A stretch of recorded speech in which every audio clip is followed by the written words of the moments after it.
What's up? I've come to tell you a story. Computer eno. This computer here. The story ya laptop neka mixer kano. So guys, this is the first Swans Avenue computer.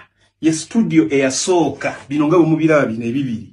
Eno computer eno, this computer is the one that did Nkumiro Mukwano, is the computer that did Mr. DJ, is the computer that did Nyumbani, is the computer that did Nyambula, this is the computer that did Saloon GNL Zamba, this is the computer that did Kaonao Grace Nachimera, this is the computer that did so many songs, Music Africa, Nsazewo, not Nsazewo, Nsazewo was way before. So eno computer beno ni yavana yo mu America. No. Yaja abona na yo mu